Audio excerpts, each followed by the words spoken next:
Hello everyone, कैसे हैं आप सभी। आई होप अच्छे एंड स्वस्थ होंगे।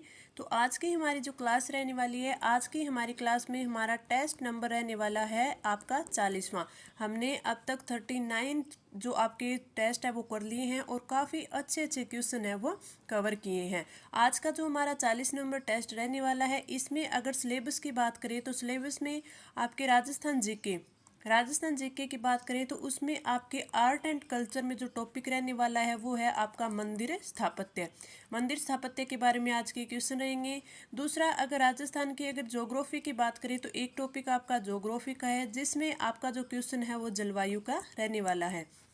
ज्योग्राफी में आपका जो क्वेश्चन रहेंगे वो जलवायु टॉपिक से रहेंगे। आपका पार्ट भी तो रहने ही वाला है। और इसके साथ साथ ही आज से हमने स्टार्ट किया है आपके सूझ से जो इम्पोर्टेंट क्वेश्चन बने वो, प्लस आपका बजट और आपकी आर्थिक समीक्षा और इसी के साथ राजस्थान करंट अफेयर, ये चारों के चारों से आपकी है वो क्वेश्चन बनेंगे। 10 से 15 क्वेश्चन है मैं हर रोज़ आपको करवाऊंगी। वो क्वेश्चन आपके बजट से भी हो सकते हैं, वो आपके आर्थिक समीक्षा से भी हो सकते हैं और वो आपके राजस्थान करंट अफेयर से हो सकते हैं। जो इम्पोर्टेंट क्वेश्चन लगे मेरे को राजस्थान आपके करंट अफेयर्स के, वो मैं आपको यहाँ करवाऊंगी। तो आज का जो आपका टेस्ट है काफ़ी इम्पोर्टेंट रहने वाला है, आपको शुरू से लेके लास्ट तक देखना है।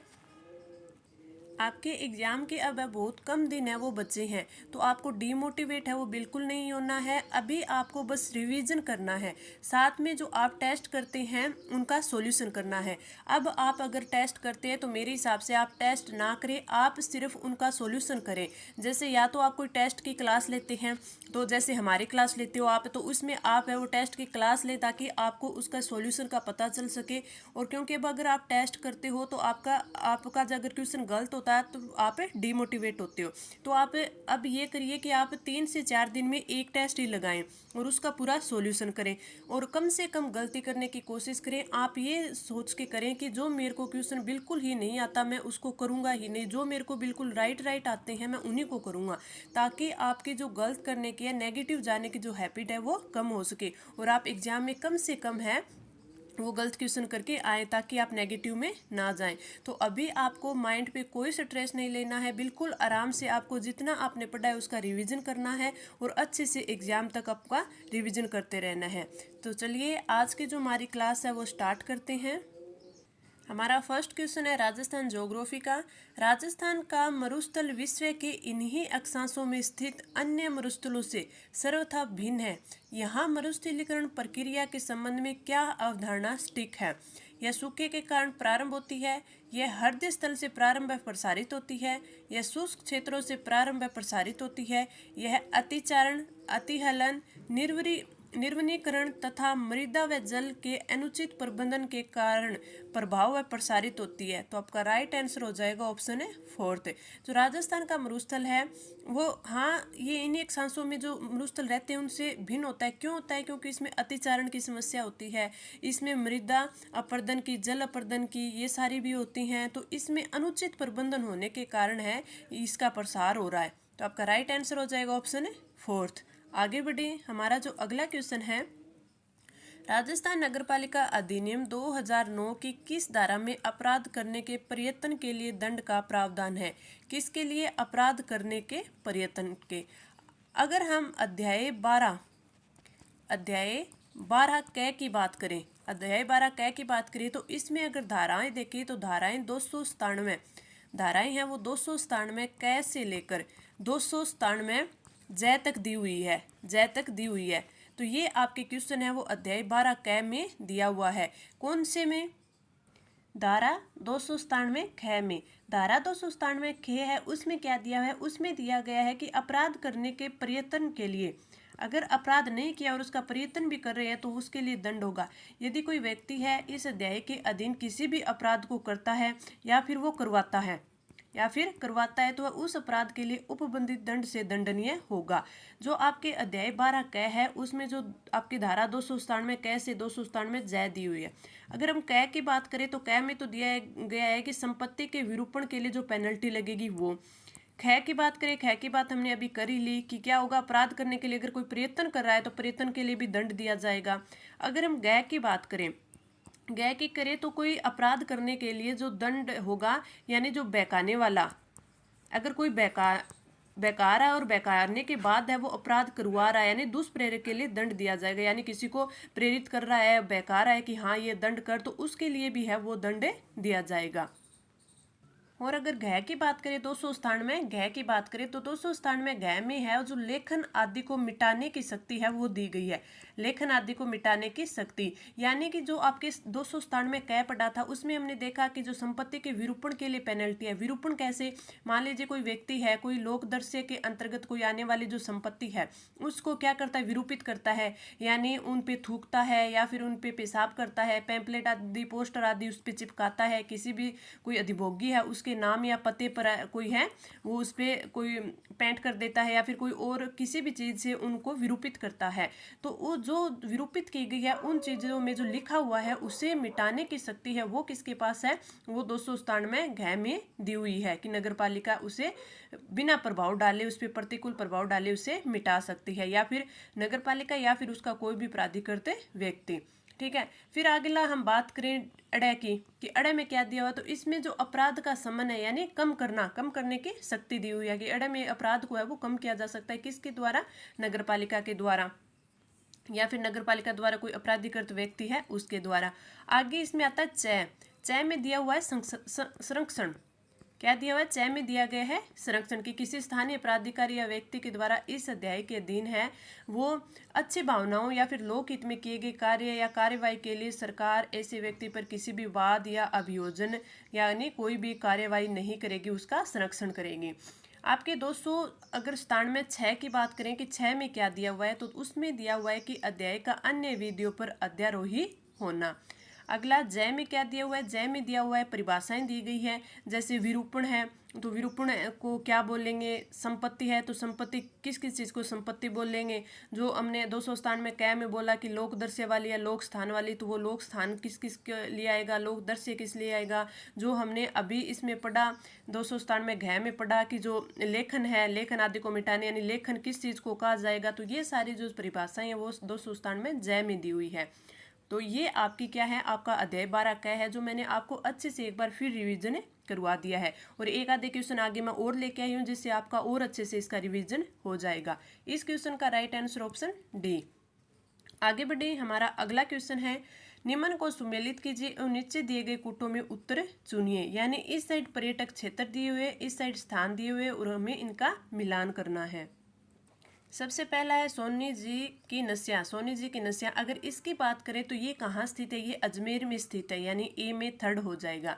जो सोनी जी की नस्या है वो अजमेर में स्थित है। तो ये एक क्या है, ये एक जैन मंदिर है, ये एक जैन मंदिर है। और जिसमें ये जैन मंदिर है इसमें जो प्रथम जैन तीर्थकर थे, कौन थे, भगवान आदिनाथ थे, भगवान आदिनाथ थे।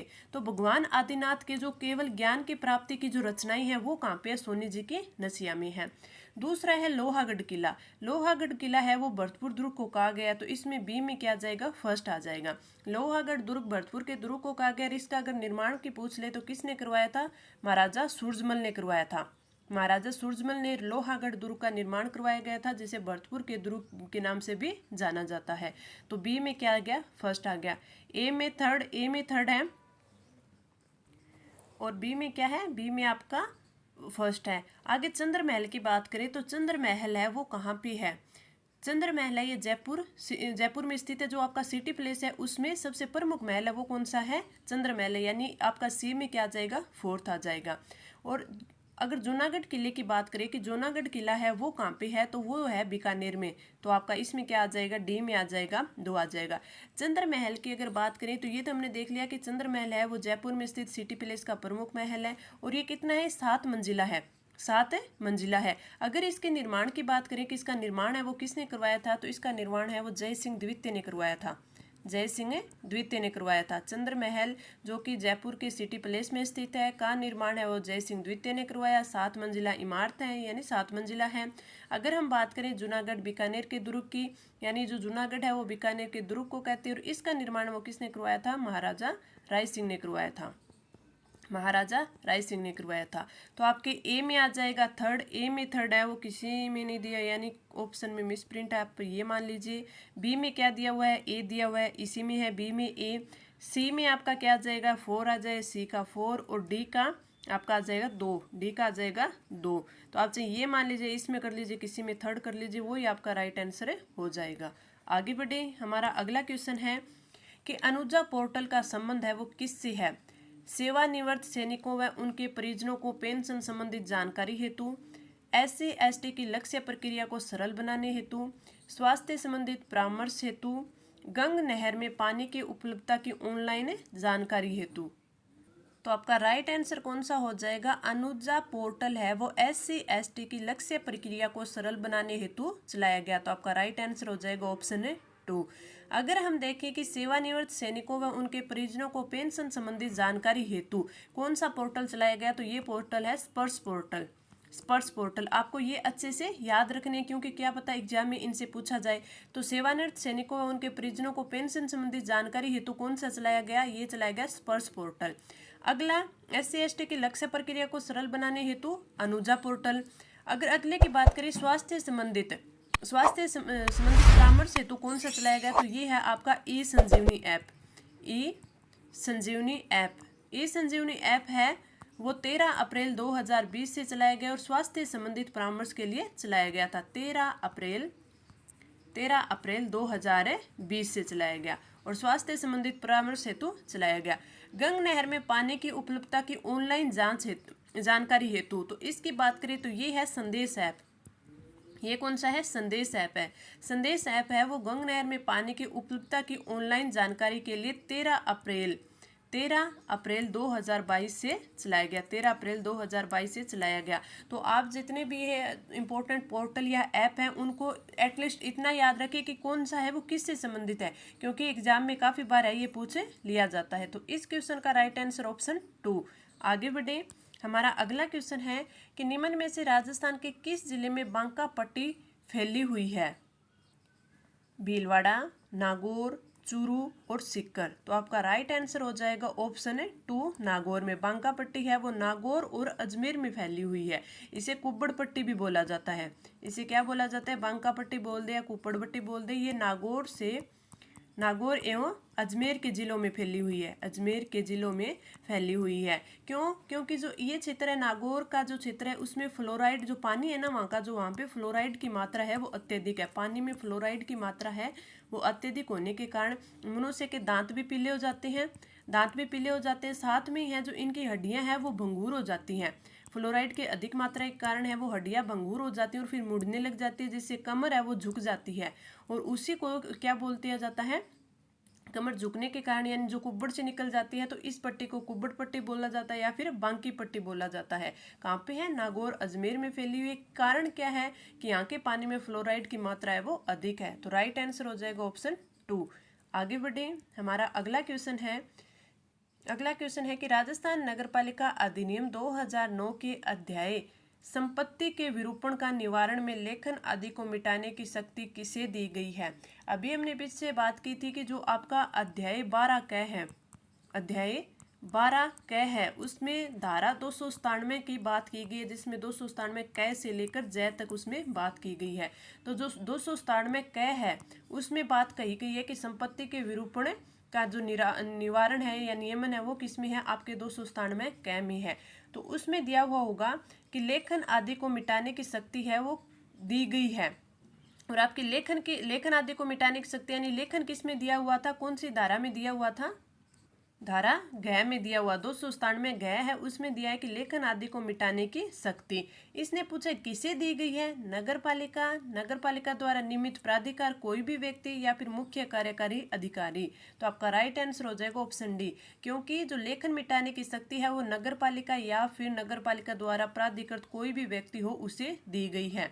संपत्ति के विरूपण का निवारण यानी जो विरूपण पर जो पेनल्टी होगी वो किसके लिए होगी, किस हिसाब से होगी, वो किस में दिया हुआ है, 297 क में दिया हुआ है। ठीक है, और जो आपकी लेखन आदि को मिटाने की शक्ति है वो 297 घ में दिया गया है। तो वो आपका राइट आंसर हो जाएगा ऑप्शन डी। आगे बढ़े, हमारा अगला क्वेश्चन है विमल शाह द्वारा निर्मित प्रसिद्ध जैन मंदिर कहाँ स्थित है। रणकपुर, पाली, ओसियां और दिलवाड़ा। तो आपका राइट आंसर हो जाएगा ऑप्शन है फोर्थ। जो आपका दिलवाड़ा में जो विमल शाह द्वारा निर्मित प्रसिद्ध जैन मंदिर है, इसे विमल शाही मंदिर भी कहा जाता है। विमल शाही मंदिर भी कहा जाता है। और ये किसका है? ये प्रथम जैन तीर्थंकर थे भगवान आदिनाथ, उनका ये मंदिर है, भगवान आदिनाथ का मंदिर है। तो आपका राइट आंसर हो जाएगा ऑप्शन है फोर्थ। आगे बढ़े, हमारा अगला क्वेश्चन है कि सौर कृषि आजीविका योजना पोर्टल का प्रारंभ है वो किया गया 10 जनवरी 2022, 17 अक्टूबर 2022, 5 अगस्त 2022 और 6 फरवरी 2022। पहले देखते हैं कि सौर कृषि आजीविका योजना पोर्टल है वो है क्या, किससे संबंधित है। अगर इसे वैसे देखें कि सौर कृषि आजीविका पोर्टल है यानी कृषि से संबंधित ही होगा, तो ये जो सौर कृषि आजीविका पोर्टल है इसका प्रारंभ देखें तो 17 अक्टूबर 2022 को किया गया था। किसके लिए? जो कुसुम योजना है। और कुसुम योजना है वो कब हुई थी, कब स्टार्ट हुई थी, कब आई थी? तो जो कुसुम योजना है ये आई थी 2019 में। तो कुसुम योजना के जो प्रभावी क्रियान्वयन के लिए है वो कौन सा चलाया गया? सौर कृषि आजीविका योजना पोर्टल है वो चलाया गया। कब? 17 अक्टूबर 2022 से। तो आपका राइट आंसर हो जाएगा ऑप्शन 2, 17 अक्टूबर 2022। आगे बढ़े, हमारा अगला क्वेश्चन है कि कोपेन द्वारा प्रस्तुत जलवायु प्रदेशों में से राजस्थान में कौन सा सुमेलित नहीं है? AW में राजस्थान का दक्षिणी भाग, CWG में राजस्थान का उत्तरी भाग, BWHW में शुष्क मरुस्थल और BSHW में अर्ध शुष्क मरुस्थल। तो अगर हमारे इसमें पहले ऑप्शन की बात करें कि AW में राजस्थान का दक्षिणी भाग है, बिल्कुल सही दिया हुआ है। अगर हम राजस्थान को इस हिसाब से माने तो आपका जो दक्षिणी भाग है ये वाला किस में आता है? ये आता है AW में आता है, ठीक है। और अगर आपके पश्चिमी यानी शुष्क मरुस्थल को देखें तो यहाँ पे जो भाग है वो किस में आता है? ये भाग आता है आपके BWHW। मैं आपको सिर्फ रफली बता रही हूँ अंदाजा करने के लिए। फिर बाद में ये जो पार्ट आता है वो आता है BSHW यानी अर्ध शुष्क मरुस्थल प्रदेश। बाकी ये जो बच गया आपका पार्ट ये आपका आता है CWG जिसमें कौन सा आता है? ये आता है उप आर्द्र जलवायु प्रदेश। उप आर्द्र जलवायु प्रदेश जिसमें कौन कौन से क्षेत्र आ जाएंगे? आपका जयपुर आ जाएगा, आपका अलवर, भरतपुर, सवाईमाधोपुर, दौसा, करौली, ये इसमें आ जाएंगे। तो आपका राइट आंसर कौन सा हो जाएगा? ऑप्शन 2 है CWG। राजस्थान का उत्तरी भाग होकर कौन सा हो जाएगा? उप आर्द्र जलवायु क्षेत्र है वो हो जाएगा, जिसमें जयपुर, अलवर, भरतपुर, सवाईमाधोपुर, करौली और दौसा ये भाग है वो आ जाएंगे। तो आपका राइट आंसर हो जाएगा ऑप्शन 2।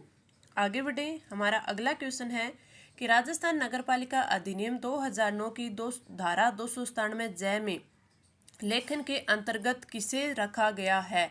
अभी मैंने बताया कि जो 297 जय है उसमें परिभाषाएं दी हुई है, परिभाषाएं हैं वो दी गई है। तो उनमें से सभी का बताया गया, जैसे कोई भी जिसमें दो आपका जो 297 धारा है उसमें जो भी यूज में लिया गया है, जैसे 297 कै में कि कोई भी संपत्ति को विरूपित कैसे करेगा तो उसकी पेनल्टी है, तो यानी संपत्ति किसको माना गया है वो परिभाषा इसमें दी गई है।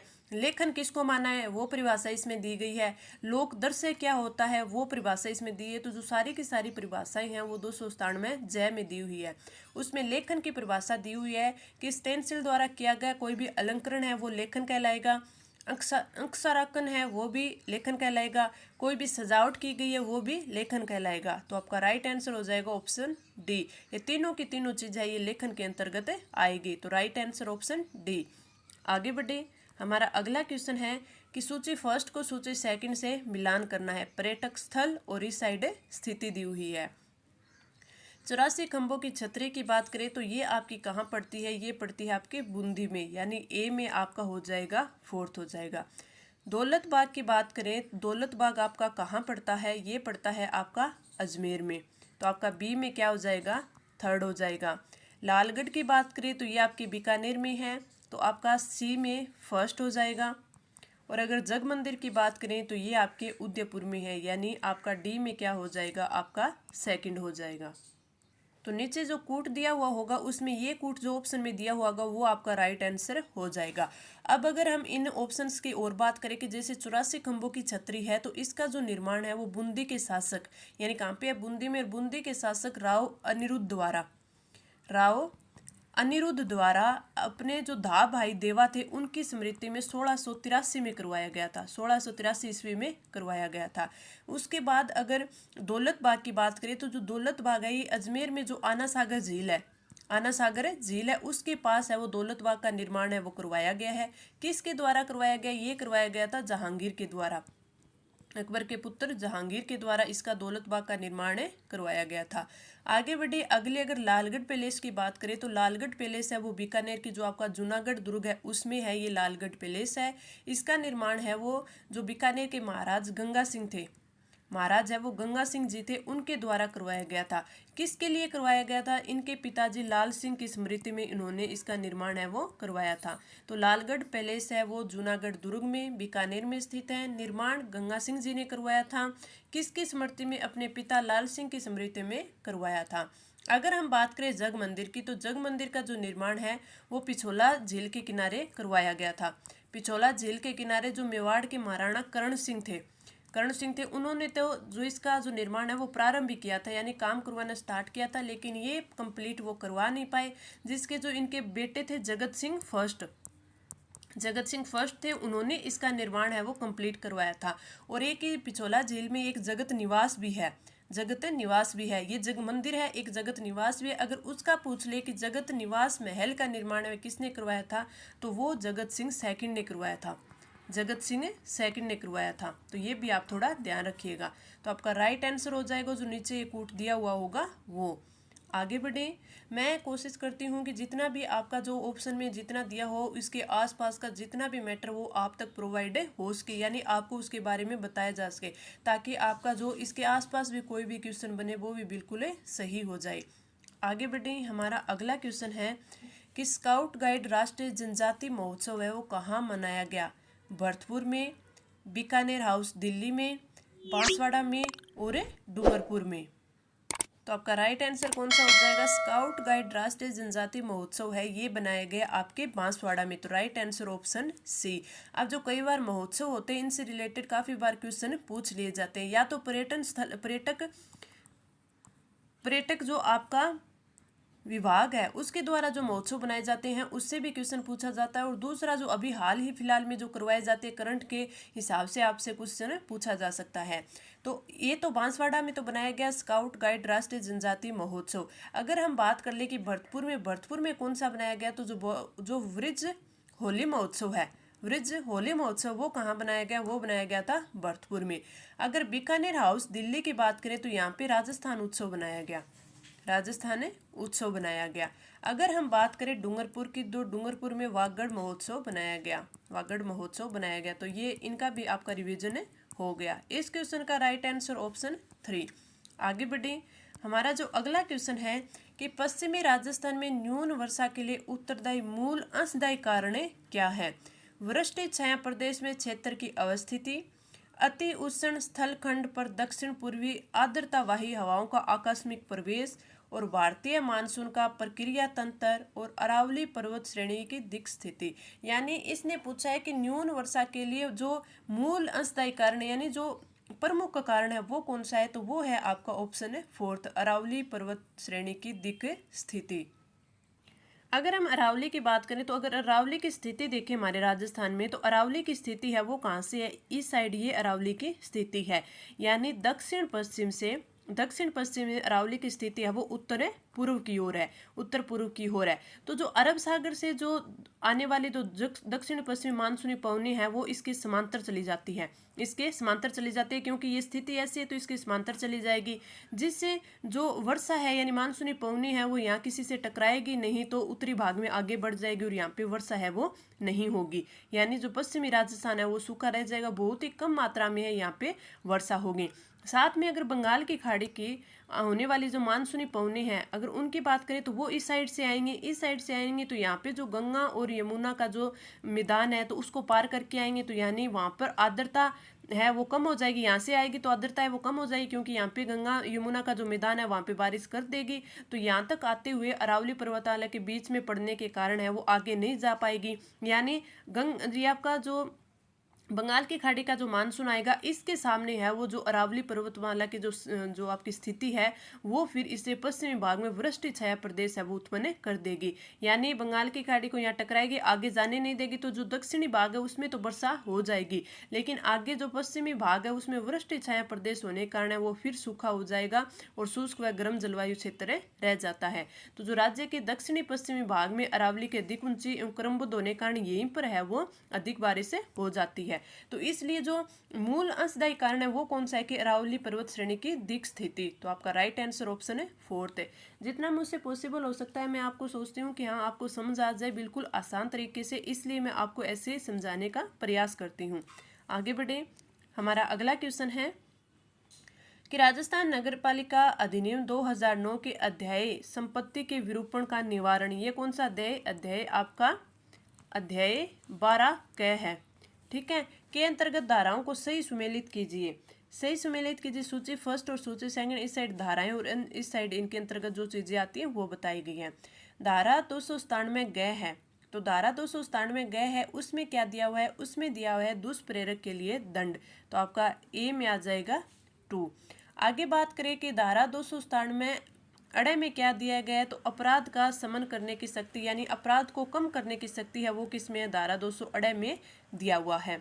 आगे बात करें चय की, तो चय में क्या दिया हुआ है, संरक्षण, यानी कोई अगर कोई मतलब लोकहित में काम करता है, कोई अधिभोगी है वो लोकहित में काम करता है तो उसका संरक्षण है वो किस में दिया गया, 297 में चय में दिया गया। और जय में क्या दिया गया, परिभाषाएं दी गई है। तो आज के हमारे टेस्ट में मैंने आपको कई बार जो अध्याय 12 है उसके जो 297 इसमें धाराएं कै से लेकर कहाँ तक है, जय तक है, तो मैंने काफ़ी बार इनको रिपीट कर दिया और एक दो बार आगे वो रिपीट कर दूंगी जिससे आपको आज जो अध्याय 12 कै है वो बिल्कुल अच्छे से याद हो जाएगा। तो ये जब ए में 2 आ जाएगा, बी में 3 आ जाएगा, सी में 4 और डी में आपका 1 आ जाएगा, नीचे जो भी कूट दिया हुआ होगा ये तो आपका वो राइट आंसर हो जाएगा। आगे बढ़े, हमारा अगला क्वेश्चन है कि निम्नलिखित को सुमेलित कीजिए। इस साइड जिला और यहाँ पे पर्यटन स्थल दिए गए हैं। अगर सबसे पहले बात करें तो हमें सोनी जी की नसिया का पता है, तो ये कहाँ पे है, अजमेर में है। बीकानेर में क्या है, कोलायत है। भरतपुर की बात करें तो भरतपुर में क्या है, डींग के महल है। और अलवर में क्या है, पांडुपोल है। तो आपका राइट आंसर जो ये होगा कूट दिया हुआ होगा वो ही राइट आंसर हो जाएगा। आगे बढ़े, हमारा अगला क्वेश्चन है कि निम्नलिखित में से किस महोत्सव का आयोजन है वो उदयपुर में नहीं किया गया। कोटड़ा महोत्सव, आदि महोत्सव, शिल्पग्राम उत्सव और योग महोत्सव। तो आपका राइट आंसर कौन सा होगा, जो उदयपुर है उदयपुर में कौन कौन से होते हैं, एक तो मेवाड़ महोत्सव होता है, मेवाड़ महोत्सव होता है, कोटड़ा महोत्सव होता है, आदि महोत्सव हुआ है और शिल्पग्राम उत्सव हुआ है, शिल्पग्राम में उत्सव हुआ है। तो इसमें कौन सा रह गया, कोटड़ा, आदि महोत्सव, शिल्पग्राम महोत्सव, यानी आपका जो योग महोत्सव है राइट आंसर हो जाएगा ऑप्शन है फोर्थ। जो योग महोत्सव है वो कहाँ हुआ है, वो हुआ है राजसमंद में, राजसमंद में। तो आपका जो राइट आंसर होगा ऑप्शन फोर्थ हो जाएगा, जो कि आपके उदयपुर में नहीं हुआ है, योग महोत्सव हुआ है राजसमंद में। तो राइट आंसर ऑप्शन फोर्थ। आगे बढ़े, हमारा जो अगला क्वेश्चन है, राजस्थान में उष्ण मरुस्थलीय जलवायु के लिए कोपेन ने किस कूट का प्रयोग किया है, AW, BSHW और BWHW और CWG। तो इसमें आपका राइट आंसर हो जाएगा ऑप्शन 3 BWHW। BWHW है ये उष्ण कटिबंधीय, उष्ण कटिबंधीय शुष्क जलवायु प्रदेश है, शुष्क जलवायु प्रदेश है, शुष्क जलवायु प्रदेश, जिसे ही उष्ण मरुस्थलीय जलवायु प्रदेश भी कहा जाता है। अगर इसके क्षेत्र की बात करें कि जो BWHW इसमें क्षेत्र कौन कौन से आता है, तो इसमें उत्तर पश्चिमी, उत्तरी पश्चिमी जो आपका जोधपुर जिला है वो आता है इसमें, उसमें आपका पश्चिमी बाड़मेर भी आता है, पश्चिमी बाड़मेर भी आता है, जैसलमेर आ गया इसमें पूरा ही, जैसलमेर आ गया, बीकानेर का जो पश्चिमी भाग है वो आ गया, और जो गंगानगर है, गंगानगर है उसका भी जो दक्षिणी पश्चिमी हिस्सा है, दक्षिणी पश्चिमी हिस्सा है वो आ गया। और ये जो है ये विशाल शुष्क मरुस्थलीय भाग है। तो आपके BWHW है वो उष्ण कटिबंधीय शुष्क जलवायु क्षेत्र कहलाता है। तो आपका राइट आंसर ऑप्शन है थर्ड। आगे बढ़े, हमारा जो अगला क्वेश्चन है वो है राजस्थान नगरपालिका अधिनियम 2009 के अंतर्गत नहाने के लिए उपयोग में लाने के उद्देश्य से पर्याप्त सार्वजनिक स्थान अलग से कौन नियत कर सकेगा या कर सकेगी। तो आपका राइट आंसर हो जाएगा कौन सा होगा, ऑप्शन बी होगा। ऑप्शन बी होगा, यानी कौन निर्धारित करेगी, नियत करेगी, नगरपालिका करेगी। जो आपकी धारा 261 है, धारा 261 है, उसमें दिया गया है नहाने का स्थान, नहाने का स्थान, ये धारा 261 में दिया हुआ है। 261 में बोला है कि जो प्रत्येक नगरपालिका है, प्रत्येक नगरपालिका नहाने के लिए सार्वजनिक स्थान है वो निर्धारित करके निवासियों को नहाने के लिए पर्याप्त संख्या में है वो स्नाना घर है तथा जो जल प्रवाह की व्यवस्था है वो करेगी। कौन करेगी, नगरपालिका करेगी। इसके साथ ही इसमें और क्या दिया हुआ है, जानवरों तथा कपड़ा धोने के लिए, जानवरों के लिए और जो कपड़ा धोने के लिए है उनके जो निवासी होंगे उनके स्वास्थ्य सफाई आदि को ध्यान में रख के है उनके लिए भी स्थान और जल है वो प्रवाह है वो नियत उपलब्ध करवाएगी। और इनके लिए जो इनके जो नोटिस ये निकालेगी उनकी जो प्रतियां होंगी वो ऑफिस में यानी नगर पालिका में है वो दी जाएगी, तो यानी जनता के निरीक्षण के लिए वहां उपलब्ध रहेगी। तो ये आपकी धारा 261 में दिया हुआ है। इस क्वेश्चन का राइट आंसर ऑप्शन बी। आगे बढ़े, हमारा जो अगला क्वेश्चन है कि कौन सा युगम है वो सही सुमेलित नहीं है। इस साइड मंदिर स्थान दिया हुआ है, द्वारिकाधीश मंदिर है वो कांकरोली में, बिल्कुल सही है। सुंदा माता मंदिर भीनमाल जालोर में है, बिल्कुल सही है। पहला रोपवे राजस्थान का यहीं पे लगा था। आई माता मंदिर बिलाड़ा जोधपुर में, बिल्कुल सही है। ज्वाला माता मंदिर तलवाड़ा, ये गलत है। तो ये जो ज्वाला माता का मंदिर है ये कहाँ पे है, ये आपके जोबनेर जयपुर में है, जोबनेर जयपुर में स्थित है, जोबनेर जयपुर में स्थित है। तो जो आपकी ज्वाला माता मंदिर है ये जोबनेर जयपुर में स्थित है। और ज्वाला माता एक खंगारोतों की देवी है, खंगारोतों की देवी है यानी कुल देवी है। तो आपका राइट आंसर हो जाएगा ऑप्शन है फोर्थ, जो कि असुमेलित दिया हुआ है। आगे बढ़े, हमारा अगला क्वेश्चन है राजीव गांधी नॉलेज और इनोवेशन हब है वो कहाँ नहीं बनाया जाएगा, जयपुर, जोधपुर, उदयपुर और कोटा। तो आपका राइट आंसर कौन सा होगा, राइट आंसर होगा ऑप्शन है थर्ड, उदयपुर। उदयपुर में राजीव गांधी नॉलेज और इनोवेशन हब नहीं बनाई गई है, जयपुर, जोधपुर और कोटा में बनाया गया है। तो राइट आंसर हो जाएगा ऑप्शन थर्ड। राजीव गांधी से संबंधित और कुछ चीजें हैं, जैसे राजीव गांधी फिनटेक यूनिवर्सिटी है, राजीव गांधी फिनटेक यूनिवर्सिटी वो कहाँ बनाई गई है आपको सभी को याद होगा। तो ये कहाँ पे है, जोधपुर में है, ये कहाँ पे है, जोधपुर में है। एक Rajiv Gandhi centre of advance technology आरसेट, ये कहाँ पे है, ये आपके जयपुर में है। तो ये भी आपको ध्यान रखना है, मैं आपका बस रिवीजन करवा रही हूँ, पढ़ा सभी का आपको हुआ है।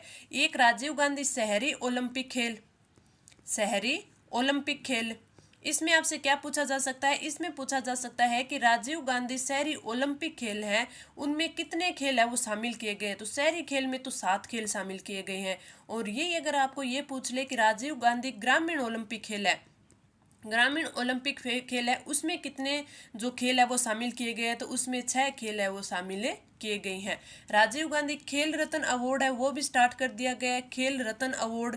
तो वो कब स्टार्ट किया गया, खेल रत्न अवार्ड स्टार्ट किया गया था 29 मई 2022 से, 2022 से। तो ये राजीव गांधी जी से संबंधित कुछ फैक्ट्स थे जो आपको पता होने चाहिए, याद होने चाहिए। राजीव गांधी आपके जो फिनटेक यूनिवर्सिटी है वो जोधपुर में है। Rajiv Gandhi centre of advance technology आरसेट ये जयपुर में है। अगर राजीव गांधी खेल रत्न अवार्ड की बात करें तो 29 मई 2022 से स्टार्ट किया गया। राजीव गांधी शहरी ओलंपिक में 7 खेल है और ग्रामीण ओलंपिक में 6 खेल है। इस क्वेश्चन का राइट आंसर ऑप्शन थर्ड। आगे बढ़े, हमारा जो अगला क्वेश्चन है कि क्षेत्रफल की दृष्टि से राजस्थान का सबसे बड़ा कृषि जलवायु खंड है वो कौन सा है, आर्द्र दक्षिणी मैदानी खंड, शुष्क पश्चिमी मैदानी खंड, बाढ़ संभावित पूर्वी मैदानी खंड और सिंचित उत्तर पश्चिमी मैदानी खंड।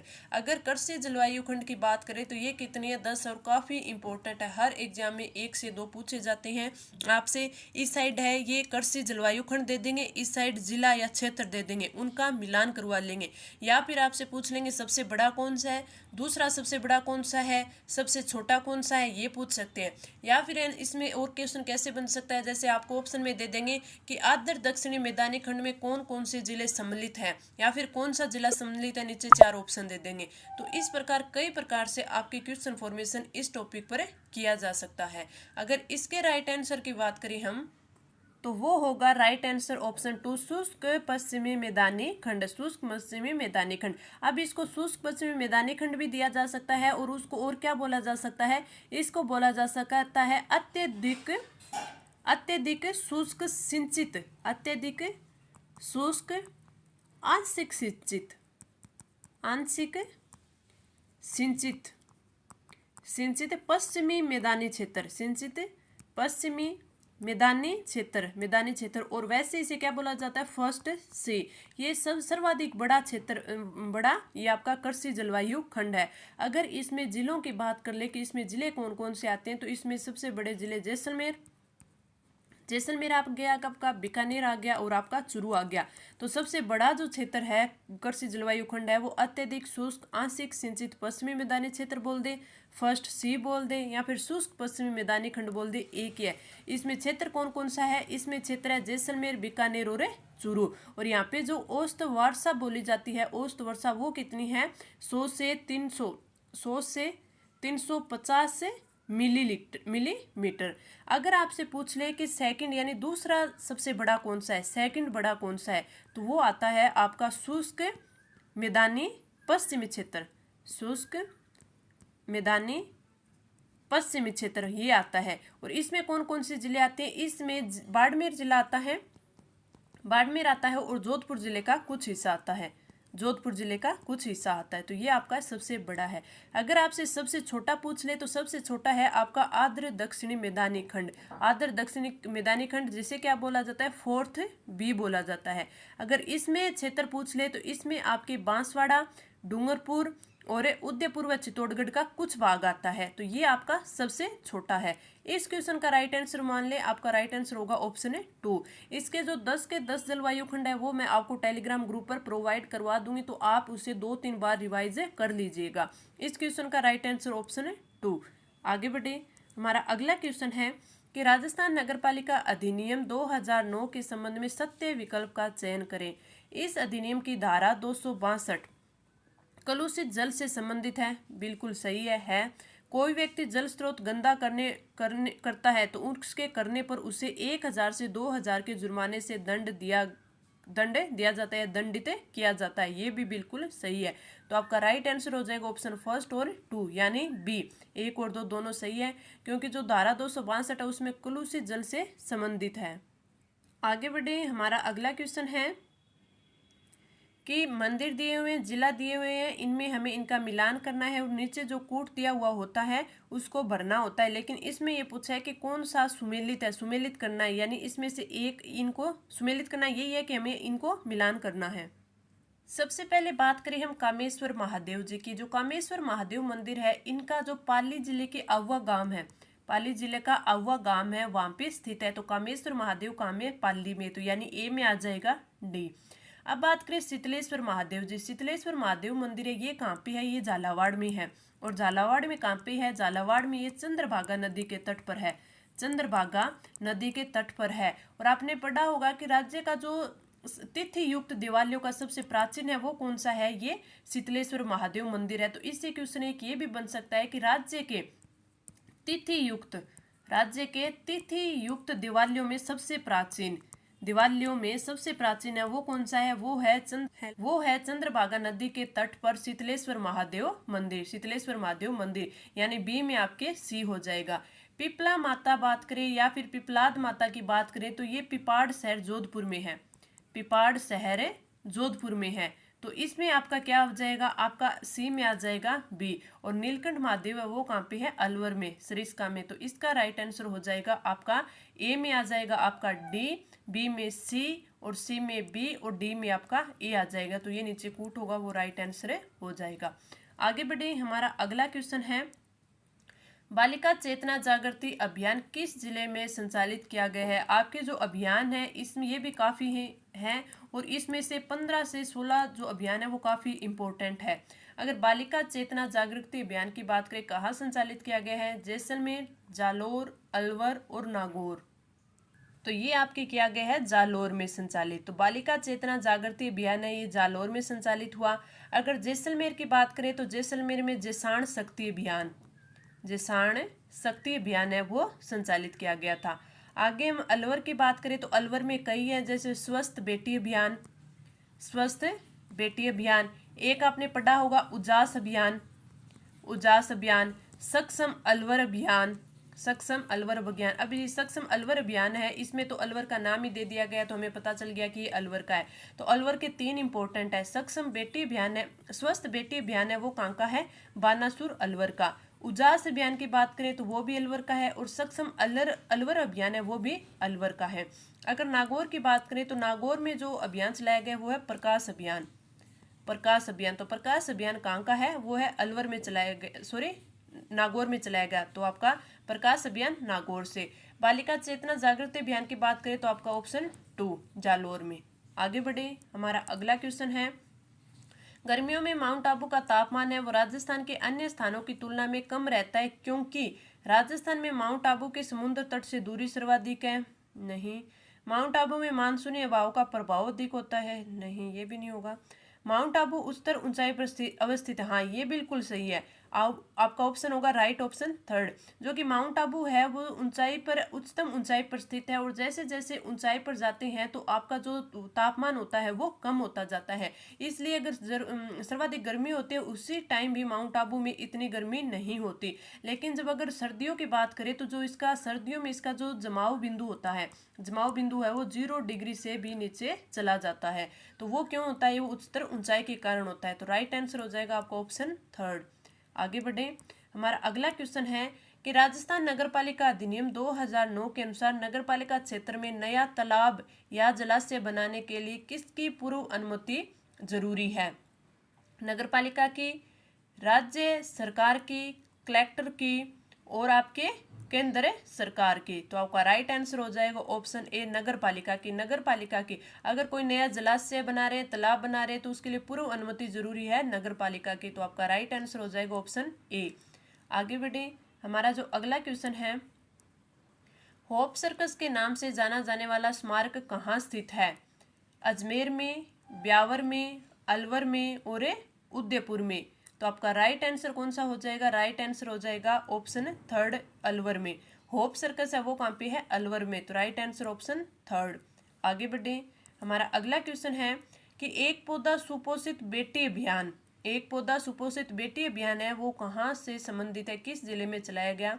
बीकानेर, झुंझुनू, जयपुर और बूंदी। तो आपका राइट आंसर हो जाएगा ऑप्शन ए बीकानेर में। एक पौधा सुपोषित बेटी अभियान है वो बीकानेर में चलाएगा। इसके अलावा 2 और है बीकानेर के, 2 कौन कौन से हैं, एक तो है आपका शक्ति अभियान, शक्ति अभियान है वो भी बीकानेर से संबंधित है, और दूसरा आपका पुकार अभियान। तो आपको अलवर के 3 याद करने, कौन कौन से, स्वस्थ बेटी अभियान, स्वस्थ बेटी अभियान, उजास अभियान अलवर से संबंधित है, उजास अभियान, और सक्षम है अलवर अभियान। आपको बीकानेर के भी 3 याद करने हैं, कौन कौन से, आपको बीकानेर के शक्ति अभियान, पुकार अभियान और एक पौधा सुपोषित बेटी अभियान। अगर झुंझुनू की बात करें तो झुंझुनू में सी अभियान, झुंझुनू में सी अभियान। जयपुर की बात करें तो जयपुर में कौन सा है, ऑपरेशन संबल अभियान, ऑपरेशन संबल अभियान। ये कब चलाया गया था, ये 16 मार्च 2022 को चलाया गया था, 16 मार्च 2022 को। और अगर बूंदी की बात करें तो बूंदी में आपका मानस अभियान, बूंदी में आपका मानस अभियान भी है, आपका ऑपरेशन समानता अभियान भी है, और इसके अलावा ऑपरेशन समानता और एक ऑपरेशन अस्मिता। ये दोनों किसके, बूंदी के। तो बूंदी के भी 3 है, ऑपरेशन अस्मिता, ऑपरेशन समानता और आपका मानस अभियान। ये कहाँ से संबंधित है, बूंदी से। इस क्वेश्चन का राइट आंसर ऑप्शन ए। आगे बढ़े, हमारा अगला क्वेश्चन है कि राजस्थान की मिट्टी के संबंध में निम्नलिखित में से कथन सत्य है, सत्य कथन करना है हमें। थार मरुस्थल में ग्रेनाइट और बलुआ पत्थर सेलों से बलुई मिट्टी का निर्माण हुआ है, बिल्कुल राइट। दक्षिणी भाग में ग्रेनाइट, नीस, क्वार्टजाइट सेलों से लाल लोमी मिट्टी का निर्माण हुआ है, ये भी सही है। दक्षिणी पूर्वी भाग में बेसाल्ट लावा के क्षरण से काली मिट्टी का निर्माण हुआ है, बिल्कुल सही है। दक्षिणी भाग में फॉस्फेटिक सेलों के क्षरण से मिश्रित लाल मिट्टी का निर्माण नहीं, ये नहीं हुआ। तो आपके फर्स्ट, सेकंड और थर्ड सही है, यानी आपका ऑप्शन 3, आपका ऑप्शन 3 है, बिल्कुल है, सही है। आगे बढ़े, हमारा अगला क्वेश्चन है कि राजस्थान नगरपालिका अधिनियम 2009 की धारा 266 संबंधित है। धारा 266 है वो किस चीज से संबंधित है? अन्य न्यूसेंसों का प्रतिषेध, कोई छुपकारी खेल खेलना, धुएं को खपा देना या इनमें से कोई नहीं। तो आपकी 266 है वो है आपका राइट आंसर ऑप्शन बी, कोई छुपकारी खेल खेलना से संबंधित है। आपकी धारा 266 है उसमें कोई छुपकारी खेल खेलना बताया गया, यानी कोई व्यक्ति है वो उपेक्षापूर्ण ऐसा काम करता है, जैसे कोई पतंग उड़ाता है, क्योंकि पतंग को भी बैन किया गया है ना, पतंग उड़ाना हो गया। इसके अलावा पटाखे जलाना हो गया, या फिर कोई जो ये गुब्बारे होते हैं ना जिसमें आग वाले गुब्बारे, अग्नि गुब्बारे, ये हो गए, इनको जलाना या छोड़ना। क्योंकि जिस इससे होगा क्या, जो यहाँ से जो गुजरने वाले व्यक्ति होंगे या फिर पड़ोस में होंगे या फिर कोई काम करने हैं तो उनके लिए अगर खतरा पैदा हो रहा है तो उसके लिए है इन कामों को बंद करवाया जाएगा। और अगर ये जुर्माना लगेगा तो वो कितना लगेगा? जुर्माना लगेगा 100 से 500 रुपये। तो 266 में क्या है? कोई छुपकारी खेले खेलना, राइट आंसर ऑप्शन बी। आगे बढ़े, हमारा जो अगला क्वेश्चन है कि त्रिपुरा सुंदरी देवी का मंदिर है वो कहाँ स्थित है? बांसवाड़ा, उदयपुर, डूंगरपुर और चित्तौड़गढ़। तो आपका राइट आंसर कौन सा हो जाएगा? राइट आंसर हो जाएगा ऑप्शन ए, बांसवाड़ा। त्रिपुरा सुंदरी देवी का मंदिर है वो बांसवाड़ा में है और उसे वागड़ का शक्तिपीठ भी बोला जाता है। वागड़ की शक्तिपीठ त्रिपुरा सुंदरी देवी का मंदिर जो कि बांसवाड़ा में। तो इस क्वेश्चन का राइट आंसर ऑप्शन ए। आगे बढ़े, हमारा अगला क्वेश्चन है कि आभा ऐप है वो संबंधित है स्कूल प्रबंधन व शिक्षा, छात्रों का डेटाबेस रखने के लिए, विद्यार्थियों का ऑनलाइन करियर मार्गदर्शन के लिए, महात्मा गांधी अंग्रेजी माध्यम स्कूल में ऑनलाइन प्रवेश हेतु और मरीज के स्वास्थ्य का रिकॉर्ड रखने के लिए। तो आपका राइट आंसर हो जाएगा ऑप्शन फोर्थ, मरीज के स्वास्थ्य का रिकॉर्ड रखने के लिए। अब जो आभा ऐप है ये कौन सा होगा? आभा से यानी आयुष्मान भारत हेल्थ अकाउंट। तो ये किससे संबंधित है? मरीज के स्वास्थ्य का रिकॉर्ड रखने के लिए, राइट आंसर ऑप्शन फोर्थ। आगे बढ़े, हमारा अगला क्वेश्चन है कि कोपेन के वर्गीकरण के अनुसार निम्न में से किस जिले में AW प्रकार की जलवायु नहीं पाई जाती? बांसवाड़ा, झालावाड़, डूंगरपुर और बूंदी। तो आपका राइट आंसर कौन सा हो जाएगा? ऑप्शन फोर्थ हो जाएगा, क्योंकि AW जो आपकी जलवायु है वो कहाँ पाई जाती है? इस क्षेत्र में, यानी इस क्षेत्र में पाई जाती है। तो बांसवाड़ा भी आ गया, डूंगरपुर भी आ गया, झालावाड़ भी आ गया, यानी बूंदी है वो आपका यहाँ रहता है, यानी बूंदी में नहीं पाई जाती। तो राइट आंसर ऑप्शन फोर्थ। आगे बढ़े, अगला क्वेश्चन है राजस्थान नगरपालिका अधिनियम 2009 के अनुसार कब्रिस्तानों और शमशानों के संबंध में जारी आदेश से व्यथित व्यक्ति आदेश की तारीख के 30 दिन के भीतर किसको अपील कर सकता है?